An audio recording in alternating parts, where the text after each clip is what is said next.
Thank you very much, Mr. Chairman. I think the tone of this hearing is the reputation of the IRS being at stake, but I recognize that may be an oxymoron, to be very honest with you. Mr. Wolin, in response to a question by Mr. Langford, you stated that you were not aware of the complaints of conservative and Tea Party groups that were received extra scrutiny from the IRS until you were informed by Mr. George of the Inspector General audit. Is that correct? That's correct. And once again, when were you informed of that audit? Well, I don't recall precisely, but I'm prepared to accept the. Well, give me a ballpark. Give me a ballpark. The IG, I think. I thought it was the summer of last year, right? That's right. Summer of 2012. So you do not see any of the letters from members of Congress about this matter? I don't think there were many letters, if any. I didn't ask you that. I asked you if you were aware of them, not how many. No. You were not aware. Did you? So you didn't see any news articles about this before that date? Is that correct? I was not aware of this. Did you? I asked you if you did not see. I don't recall seeing any news articles. Okay. And you had no conversations with anybody about the extra scrutiny of the Tea Party groups before that date? I had no conversations of that sort. Okay, good. Mr. Shulman, just to clarify, when you get a letter from a member of Congress, that goes to your personal attention or at least your signature when you respond. Is that, did I hear you correctly when Mr. Shavitz asked you that question? We get a lot of letters. I didn't ask you that. I asked you questions from members of Congress if you personally sign those letters or if they're addressed to you. Some come to me. Okay. I respond to, and some come to me that other people respond to and sign. Would would a letter from Mr. Camp, Chairman of the Ways and Means Committee, get your personal attention? If Mr. Camp wrote to me, generally yes. Generally, yes.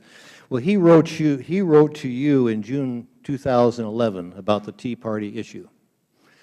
So, does somebody sign your letters other than you? I don't, but to the best of my knowledge, that in my memory is that was not about this same issue. Okay. Well, according to the records we have, he sent you a letter in June 2011 regarding this particular issue. That's not my memory. In June 2011. Well, that's our records. Let me ask this: when you testify in front of Congress, do you have a preparation prior to testifying before Congress? Yes. You do. Who participates in that preparation?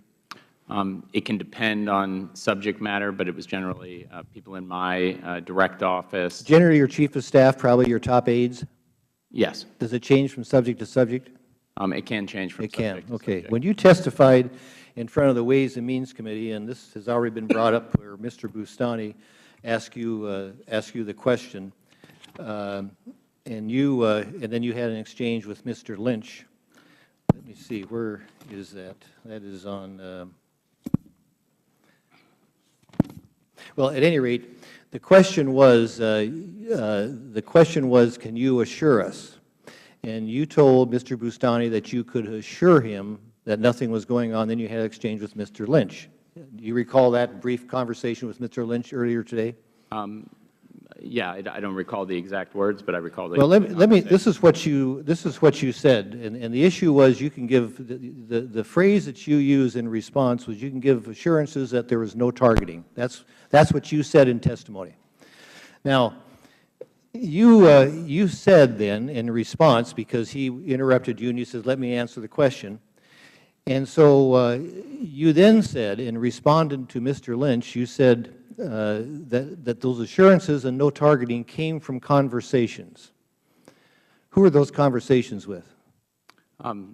I had my understanding at the time, March of 2012. No. The question was, the question Mr. Lynch said, is there no targeting? And you said, in conversations, that's what that's what I believe. Okay, I'm asking you who those conversations were with. So I can't tell you these are the exhaustive conversations, but when the letters came in, I know I'm talking about the testimony from the question of Mr. Bustani. And in my mind was the letters that I had received about extensive questioning, and those conversations were most likely, my memory is not clear on this, with my deputy, with his deputy, with my chief of Who staff. are those by name? I would have most likely had conversations with Steve Miller. Steve Miller. Who else? Nicole Flax. Who? Nicole Flax. Nicole Flax. Deputy at the All right. time. Who else? Those are the two with the most knowledge of tax-exempt organizations that I relied on the most. Okay, It could have now- been other people on my staff as well. I just don't have a clear Which other recollection people on of your it. staff?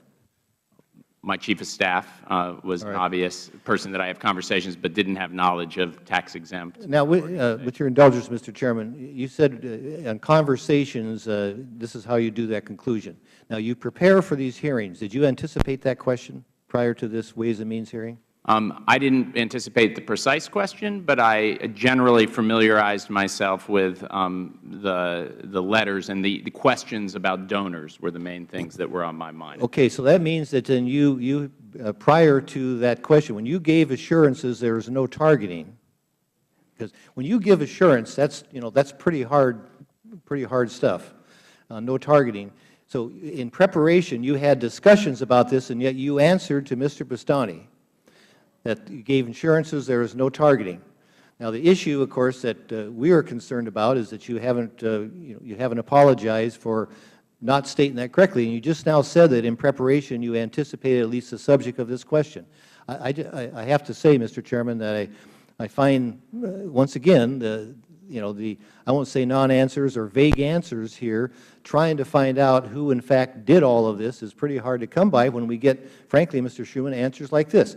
You prepare for these meetings, you anticipate at least the subject of this question, and then you respond to questions here today that in conversations with people, I feel very comfortable. There's something missing here, I have to say, in my mind, Mr. Shulman, and I suppose I'm sure that this committee will try to find those answers, but leave me in the dark on that. Thank you, Mr. Chairman. Thank you, Mr. Hastings.